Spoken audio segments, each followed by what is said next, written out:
Okay, welcome to the Chapter 6 recording on stock bonus plans and employee stock ownership plans. These are types of profit sharing plans that are funded with employer securities. And they are, one of the key things about them is that they receive preferential tax treatment, which we'll talk about in Chapter 7. So, getting into this plan, this is a relatively short chapter, full of lots of details. But thinking about how these plans are organized, they're defined contribution plans because they're profit-sharing plans. And so they're going to follow all of the same rules of defined contribution plans and of profit-sharing plans. So if you will think back again to Chapter 3 and how we organized the semester, then you'll know most of the rules, and we'll just focus on the rules that differentiate these kinds of plans from other types of profit-sharing plans and from each other. So they both share a lot of similarities. So as I mentioned, they are profit-sharing plans. Employers contribute stock to the plan. We'll start on stock bonus plans first. In stock bonus plans, the employers contribute stock directly to the plan. We'll see that that's a little bit different in employee stock ownership plans. But the employers, because it's a profit-sharing plan, profit-sharing plans are discretionary, not mandatory, and pension plans, they're mandatory, but must be substantial and recurring. That's because it's a profit-sharing plan. Because it's a qualified plan, allocations to the plan must be non-discriminatory. All qualified plans have to be non-discriminatory. Here's some of the rules. The participants do have complete voting rights in stock bonus plans. We'll see that there's a little differentiation when we get to employee stock ownership plans. The right to demand employer securities when taking distributions. So that means that they can say, hey, I want to just take the distribution as a straight employer security. And so you would, if the employer didn't want that, they wouldn't set up one of these kinds of plans. Both of these kinds of plans have a put option to the employer, meaning they can demand that the employer buy back the stock. Typically, this will be done for employees that the employer wants to give the employee a vested interest in the performance of the company, but doesn't want to pass the ownership and ultimate control of the company to that particular employee. And that employee doesn't want to have ownership of the company, and so they may, typically distribution will happen when retired or separation from service, and the employee says, "Okay, give me my money now." So that's how that works. So that is it creates a situation where the employer might have to come up with some amount of cash at the time of distribution, but the contributions are not in the form of cash. So the employer makes a contribution in stock that the employer already owns to the plan, so cashless, but also gets a tax deduction all the same. So that means that your taxes go down for the year. So net, the employer increases the cash flow. Distributions must begin within 1 year of normal retirement age, death, or disability, or within 5 years of any other type of separation. So if you leave before you get there, before you retire, there's a 5-year window. And then distributions that are paid within 5 years of commencement of distributions. They don't necessarily have to be 100% lump sum in 1 year. So they have to be paid out over 5 years, but we'll see that there are some exceptions to that rule as well. So advantages and disadvantages. This is a pretty useful. Charts like this are pretty useful, but among charts like this one, this is not all that useful. We can see the value of the employer stock contributed tax deductible for the employer, so and tying that with the cashless contributions. But the disadvantage, the employee has the risk of a non-diversified portfolio. That's from the employee's perspective. From the employer's perspective, the participant has the vested interest in the performance of the company. So that's the advantage. Disadvantage to the employer: the put option can create a cash flow problem at some point. And disadvantages of not just stock bonus plans, but employee stock ownership plans as well, is that the valuations need to occur on an annual basis. You're limited on how much you can put into the plan. So there must be a valuation that says, okay, this is how much the stock is worth. So let's say you're putting in $100,000 of worth of stock for all employees into the employer plan and into the stock bonus plan. Well, somebody needs to value the company to say, okay, this is how much the company's worth, so this is how many shares are worth $100,000. And company values change over time, so every time a contribution is made, that needs to be done, and that can get somewhat expensive. Qualified plan requirements.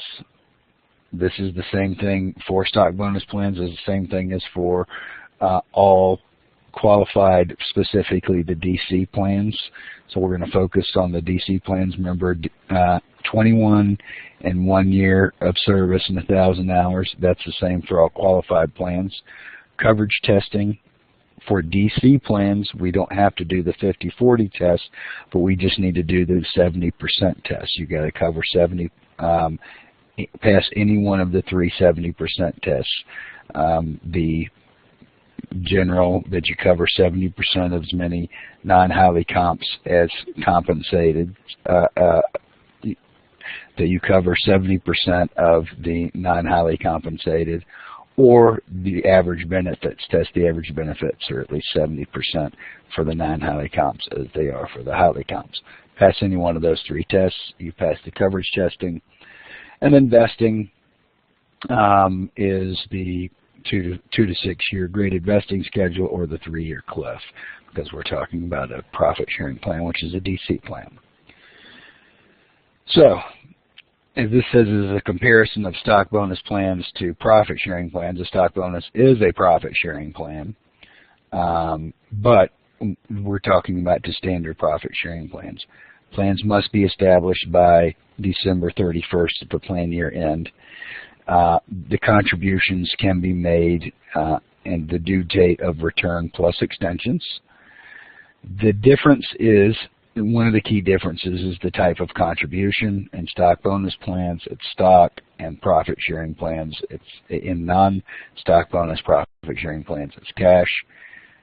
Follows the same DC contribution limit of 25% of covered compensation. One of the things with the employer stock, as we talked about, is the valuation is needed annually. When you're contributing cash, there's no need for valuation. Eligibility, 21 and 1.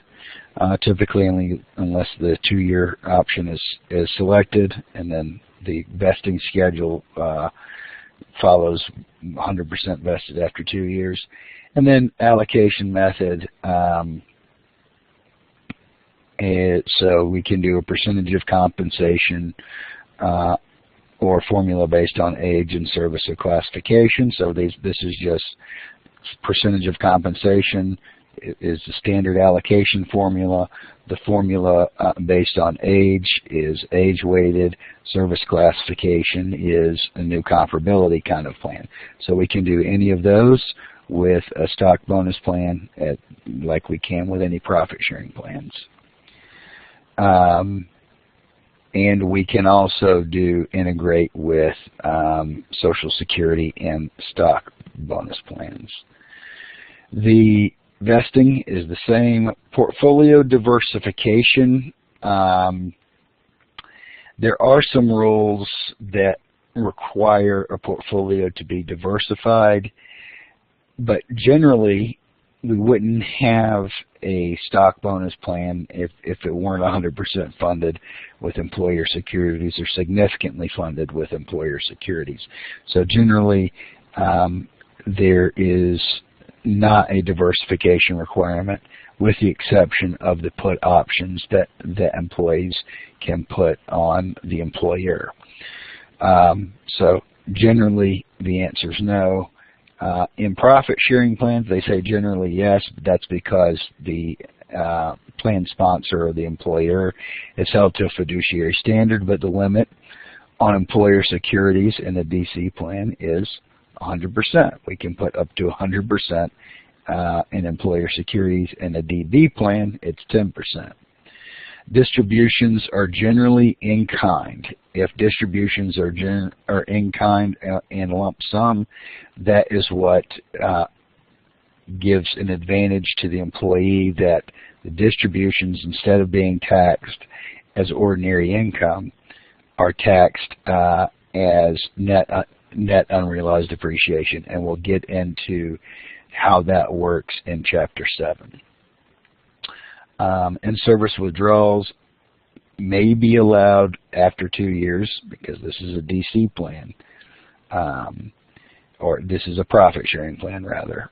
Pension plans don't allow in-service withdrawals until 62, and don't have to even then. The plan document in profit-sharing plans does not require it, but it is allowed. It is allowed, but they can allow it.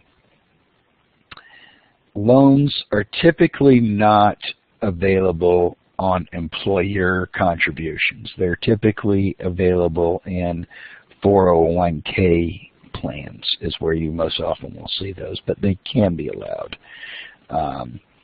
And then the taxation of the distribution, that's one of the key features. Profit-sharing plans tax as ordinary income, which can lead to higher rates. We can qualify for long-term capital gains treatment on NUA. Employee stock ownership plans, switching gears here, establishes a trust, as all qualified plans are. Participant receives allocation from the employer stock in the ESOP, but the employer does not make a direct contribution of stock, and we'll get into how this works in a second. But like the stock bonus plan, the employer receives the tax deduction for the value of the stock contributed to the plan. And so it is, in a sense, a cashless transaction. Although cash changes hands, the net effect is effectively cashless for the employer. We'll see here with this chart what I mean. So so what happens is that the ESOP, rather than having the employer directly contribute stock to the stock bonus plan, and the ESOP, basically the ESOP buys the stock from the employer. Well, the ESOP needs money to do that. So the employer can, this is a leveraged ESOP, the employer can not do a leveraged ESOP, and they say, okay, the employer can say, I'm going to give the ESOP cash, and then the ESOP is going to just turn right back around and buy my stock from me. So effectively, I'm going to get that cash right back. So it is effectively a cashless transaction, even though the money needs to change hands. In the leveraged ESOP, rather than the employer contributing cash, the employer, the ESOP borrows money from a bank. So that's here in step 1, and then they must sign a promissory note when you borrow money. The ESOP, because the ESOP doesn't make any income, almost always has to guarantee the loan, although the loan is specifically with the profit-sharing plan, with the retirement plan, not with the employer. It's guaranteed by the employer. So then the ESOP then buys stock from the stockholders. Generally, when we do this, the stockholders are the employers. Those are the same entities. So that's what happens. That there's cash that changes hands here, and then the employer puts the stock in the stock ownership plan. As the ESOP pays here in step 4, as the ESOP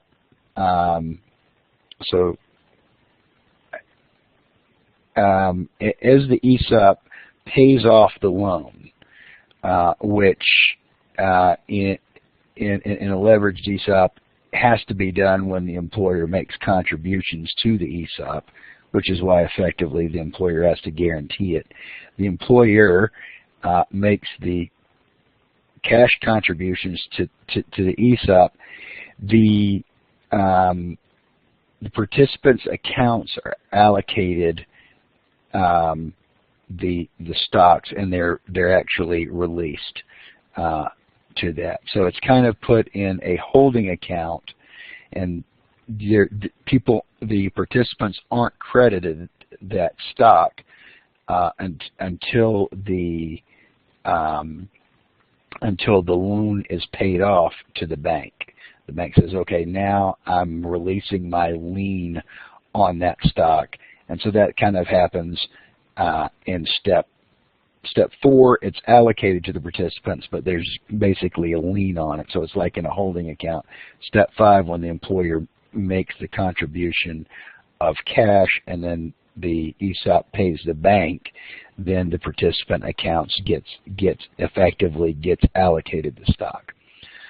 So what does this mean? An employer can sell more stock than is allowed in a given year to the ESOP, as long as the allocation to participant accounts, effectively which is based upon how quickly the loans are paid back to the bank, are paid to the participant, are paid back to the loans paid back to the bank.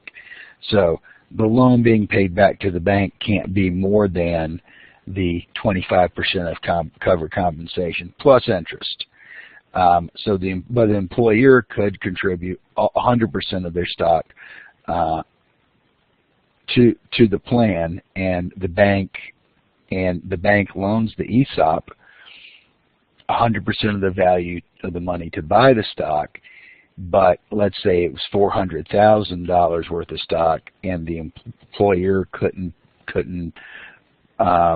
contribute more than $100,000 in a given year, then the plan would only be paying back $100,000 a year plus interest, and then $100,000 a year of stock would be allocated to the participants' accounts. When an employee is terminated, they can take a lump sum distribution, an in-kind distribution rather, of the employer security. So this is a little bit different functionality. When you have a standard profit sharing plan, distributions are in cash. The plan sells the assets and the distributions come in cash.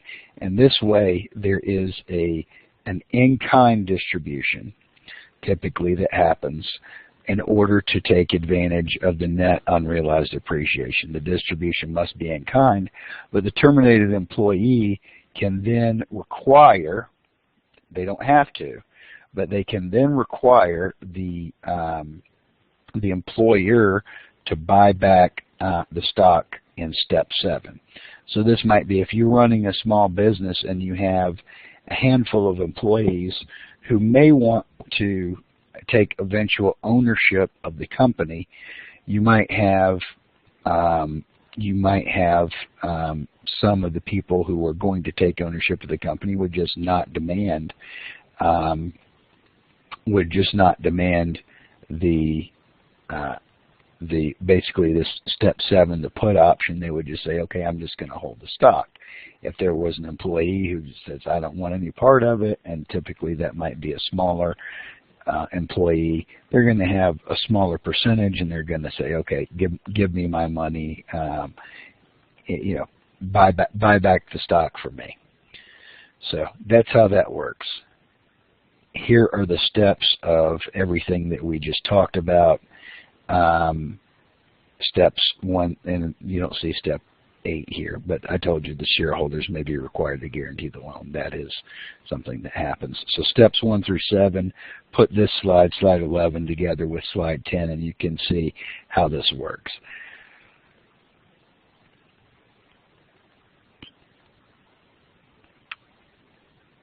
So here's one of the key benefits to the employer. So normally when you sell stock, let's say that I sold my stock in my business, I'm going to have to recognize the gain. I'm going to have to recognize the gain on that stock.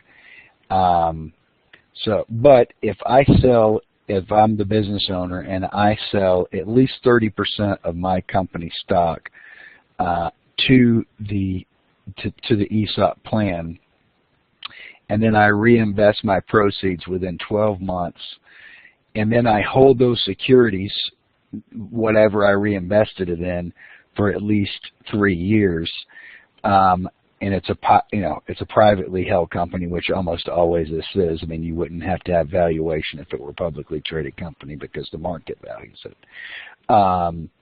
And I've owned the company for at least 3 years. So I got to meet all these hurdles, which aren't generally very difficult hurdles to meet. Then basically I don't have to pay capital gains on the sale of that stock. It gets deferred. So my basis in my new investments is not the price that I paid for them, but the price that I paid for my company. So it's not no capital gains, it's deferral of those capital gains. So I don't have to I don't have to pay the capital gains until I sell the other securities, which is, I'm probably going to buy a diversified portfolio with that. So it has to be securities in a domestic corporation.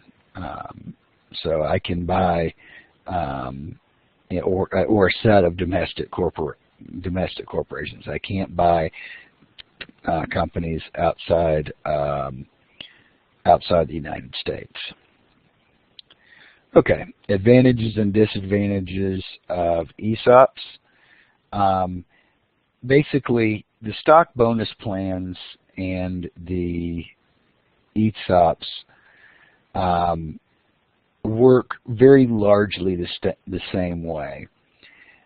The difference is typically in motivation. In an ESOP, I'm trying to if I own my company, I'm trying to dump all of my shares, and I'm trying to pass ownership onto my employees in a tax-advantaged way. Remember, my employees will pay net unrealized appreciation, long-term capital gains. I will get a tax deduction for making the contribution to that plan, and I can defer my capital gains. So I get all sorts of tax advantages, and it's a way for me to transfer company ownership to my employees.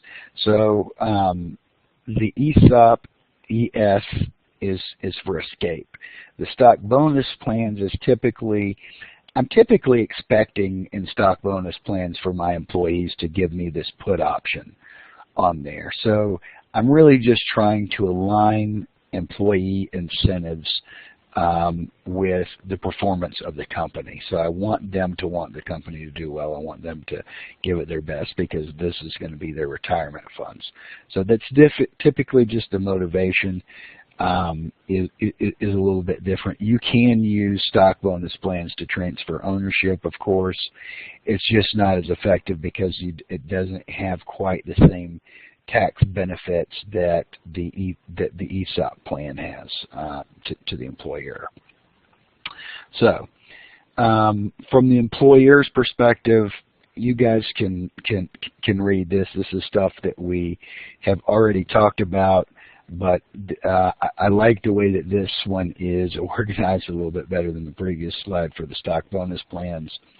So one of the key things, again, as I said, create a diversified portfolio without current recognition of the capital gains. It's just deferred, which almost always you'd rather defer taxes, all else being equal.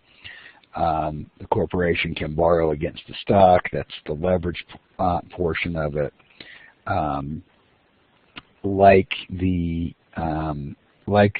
ESOP plan, the corporation can improve the current cash flow because I make and still provide a benefit to my employee without it costing me any cash, and I improve the current cash flow because I get the tax deduction.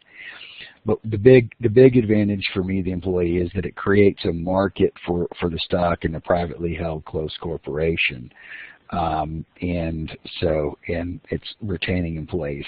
Typically, it's the employees that want to actually own the company. Now, the disadvantage, this is only a disadvantage if you don't want your employees to own the company. So you wouldn't do this if you didn't want your employees to own the company. There is more significant administrative cost than the standard profit sharing plan due to the valuation requirements. Because the appraisals are fairly expensive.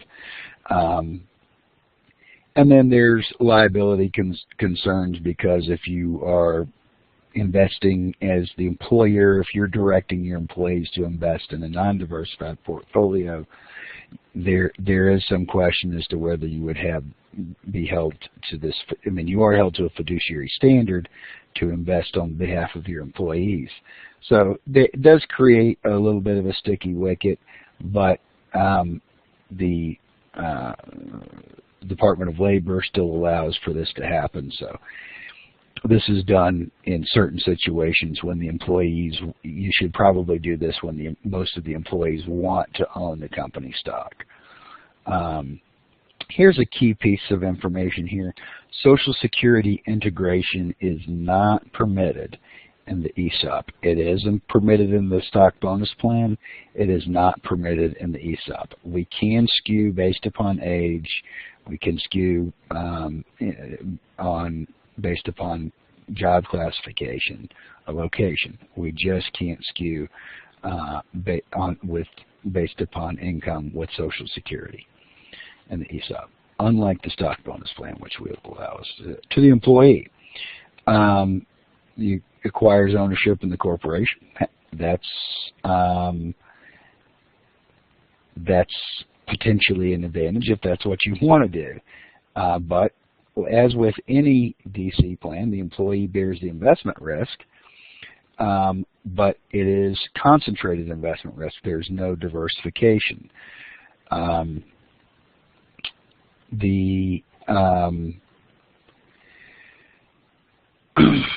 You get alignment of the employees and the employer incentives. The valuation of the stock is subject to the appraiser. So really what the employees want is for the appraiser to value the stock lower when, because this is somewhat subjective, to value the stock lower upon contribution and higher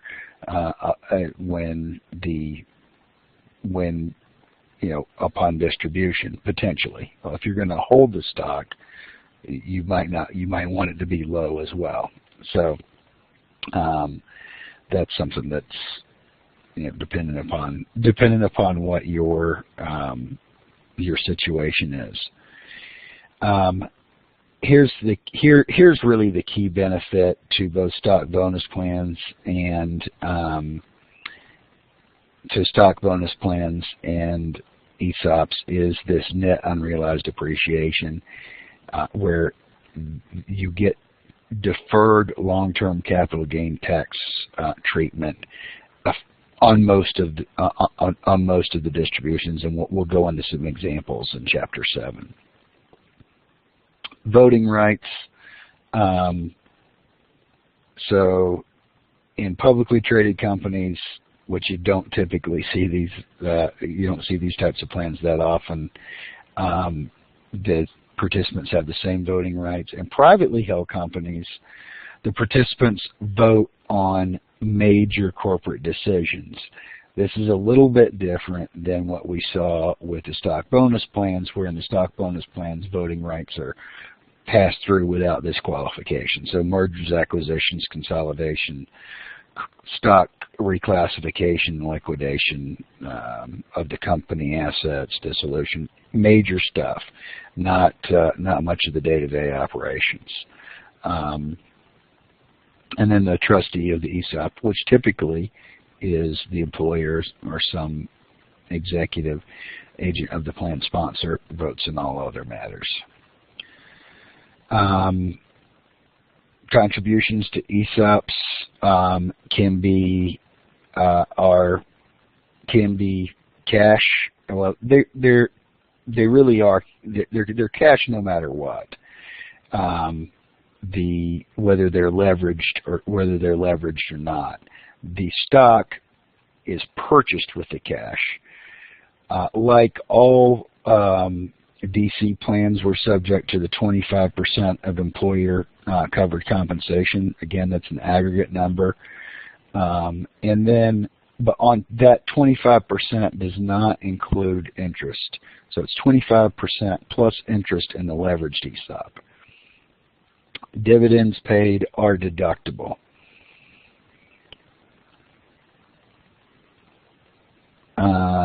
So how can we do this? We can do percentage, age-based. We can do job classification. Can't use Social Security integration. Okay, here's some complex rules on distributions from ESOPs. So basically, if you retire, distributions will commence within 1 year of the close of the plan year of when you retire. So if you retire, on June 30th, the plan of 2014, you have to get your distributions by December 31st of 2015. So this is normal retirement age, death, or disability. If you leave without attaining normal retirement age, or change jobs, for example, then the employer has a longer period of time with the 5 years following that plan year from the separation of service. But that is based upon the account balance of the participant, the account balance at the time of separation, and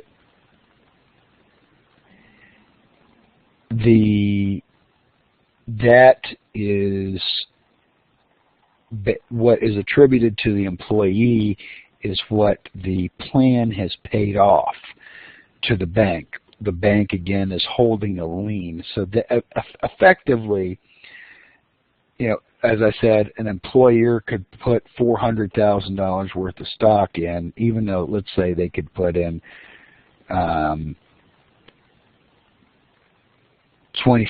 of covered compensation, which let's say was $100,000. They could put in $100,000 a year. They could put in $400,000 in the first year. If you leave after year 2, and the bank has the plan is basically paid off, only $100,000 a year, even though the plan owns $400,000 worth of stock, assuming no appreciation, $400,000 worth of stock. The participants have only been allocated 2 years worth, or $200,000. So you would get your share of that portion. So that's what this exception is talking about. And then the participant can demand distribution of employer securities. Here's a substantially equal periodic payments, and this is kind of goofy. It's using a number, this $210,000 number, which is a defined benefit, typically a defined benefit plan number, not a defined contribution plan number. But if you want your distribution to not come out all at once, you're retired, you want it to come out over a substantially equal period. If you have less than $1,050,000, which is $210,000 times 5, then it can come out over 5 years. If you have $300,000, $60,000 a year for 5 years, right? Assuming no appreciation, $60,000 a year for 5 years. If you have $1,100,000, then we say, okay, that's over $1,050,000. That can come out over 6 years. If I have $1,050,000 plus 210, so that's $1,260,000. If I have $1,300,000, more than $1,260,000, then I can take it out over 7 years. So that's how substantially equal distributions work from ESOPs. This is fairly detail-oriented. I wouldn't say that this is the most important thing. Just understand that these are kinds of rules, that they're special rules for distributions. And I would want you to understand that the 1 year from retirement, or 5 years from other retirement, death, or disability, 5 years from other separation of service.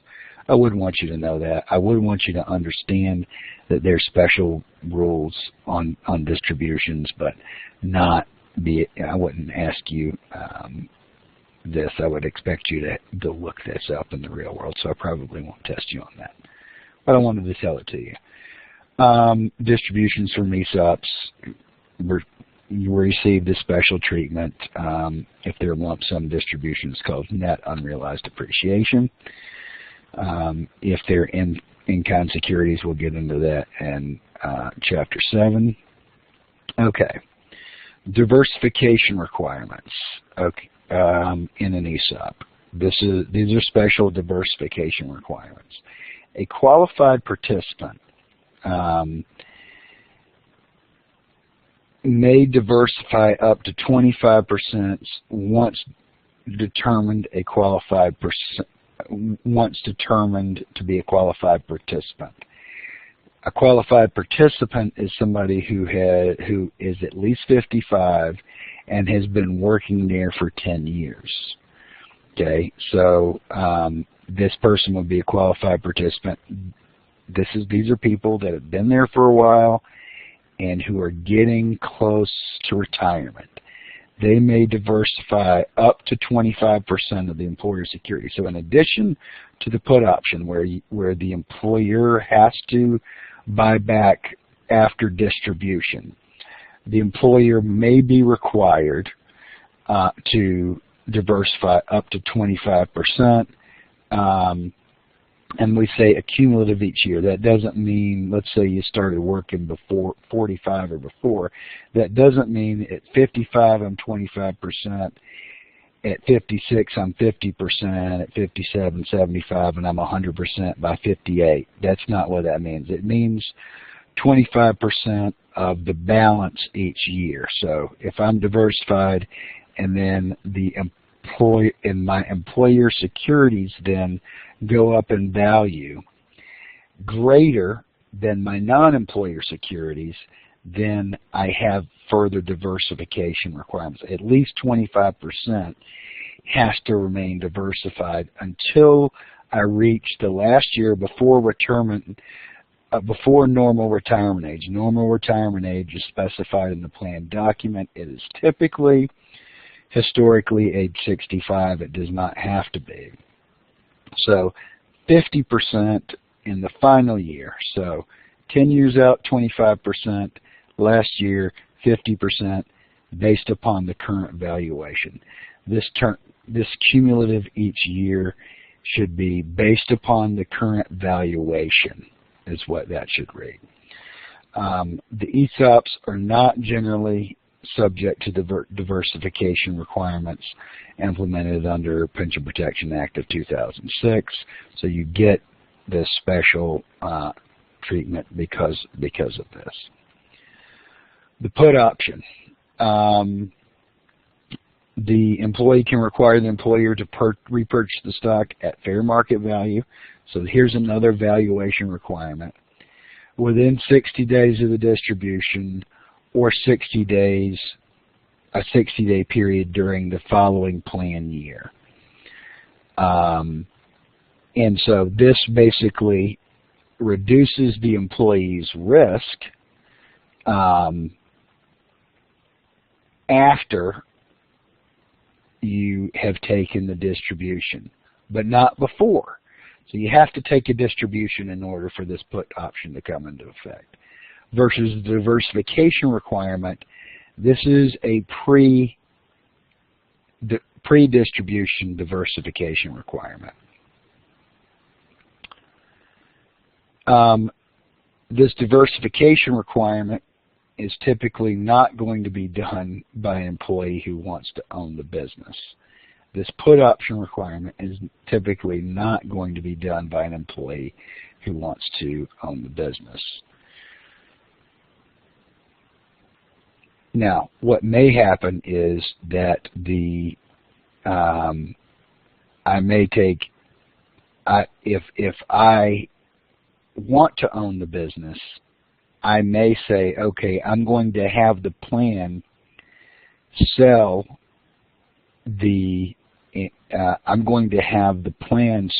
to another entity. Let's say I own a business, a financial planning firm.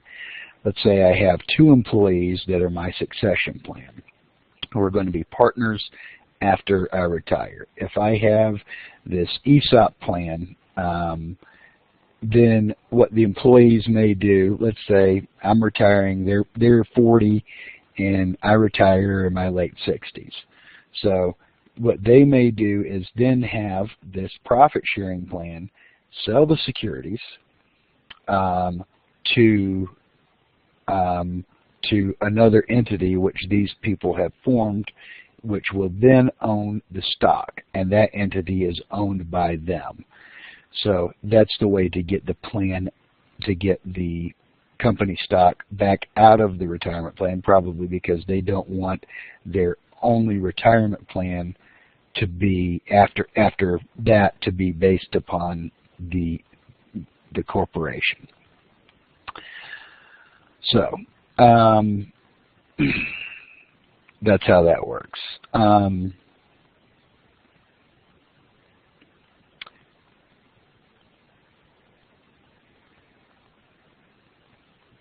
ESOP trustee holds assets in the trust for the benefit of plan participants, like any qualified plan. Held to a fiduciary standard, like any qualified plan, must act in the best interest of the beneficiaries, who are the plan participants and their beneficiaries. Otherwise, you have to resign and appoint a neutral trustee. Well, this is what fiduciary means.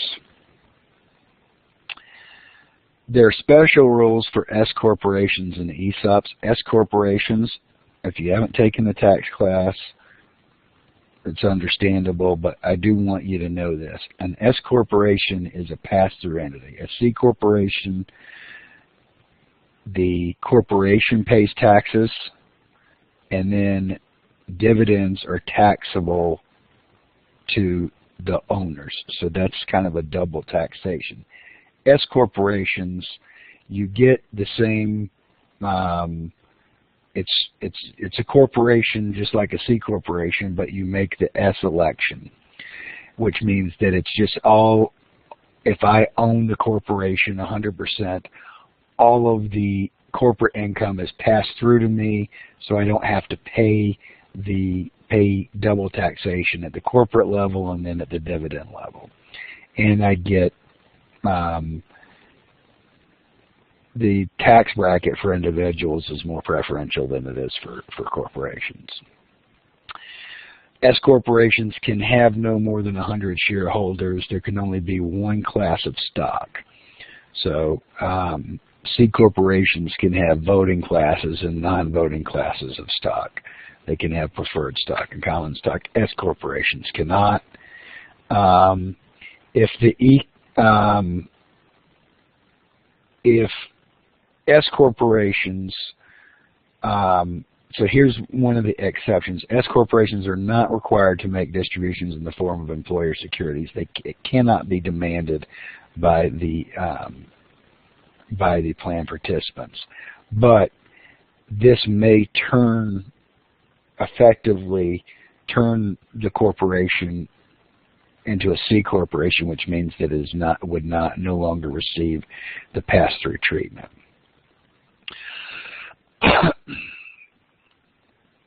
So, and then it's no allocations of stock to a disqualified person in a non-allocation year. This is some goofy terminology. So basically, no allocations to a person, and there are attribution rules, who owns more than 20% of the stock, if that person or family member owns at least 50% of the stock. Well, this is what we're trying to get in an ESOP. We're trying to get the people that own most of the stock to get rid of the stock anyway. But this just means if you are this just helps it along. This just helps us along because it makes it so that if I'm an employee who is participating in I'm an owner and I'm the employee, and I'm a participant in the profit sharing plan. Technically, I have to allocate a portion of the company stock even to myself.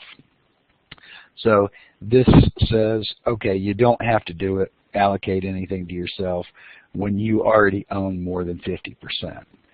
So that's really all that means. So that terminology is a little bit goofy. Again, this is kind of an arcane rule. I wouldn't test you on this level of detail, but I do want you to understand what it means. Important slide, comparison of stock bonus plans and ESOPs. Plan establishment, December 31st, date of contribution, due date plus extensions, type of contribution is stock, deductible. Stock bonus plans cannot be leveraged, so they're limited to 25% of covered compensations. ESOPs can be leveraged, and only when they are leveraged will they have loans and do interest, so it's 25% of covered compensation plus interest. The valuation is generally needed in both cases. Eligibility, 21 and 1 years of service. Age 21 and 1 year of service. Allocation, the is the same, but as we see, stock bonus plans can integrate, ESOPs cannot. That's something that the CFP board likes to test. You may see it on your exam. Vesting is the same as all other DC plans, 3-year cliff or 2 to 6. Portfolio diversification, not required in stock bonus plans except under the Pension Protection Act of 2006. But ESOPs, not subject to the Pension Protection Act of 2006, but have this 25 and 50% diversification requirement, while it's in that the participant can require It's not automatic. The participant can require, but doesn't have to require. Voting rights, we talked about the distinction between this and ESOPs. It's only on major decisions. Distributions will be generally in kind. If you have a plan if you are the client of a plan participant who has in a stock bonus or an ESOP plan, and you advise them to take a distribution and you advise them to take a distribution in cash, as long as they're in a higher tax bracket than they would otherwise be, which I think would be almost always, other than if you're in the 0% bracket. Capital gains are treated as lower. 15% bracket, unless you're long-term capital gains are 15% unless you're in the 15% tax bracket or lower, in which long-term capital gains are 0%. So in no case are capital gains higher than ordinary income. They may be the same. So unless they were the same, you would be opening yourself up to liability if you advised a cash distribution rather than an in-kind distribution. In-kind meaning in stock. In-service withdrawals can be allowed after 2 years. Loans may be allowed, but they're usually not available unless except in 401k plans. And then both have this tax distribution, the ordinary income with NUA treatment available. Very important slide. That is the end of this lecture.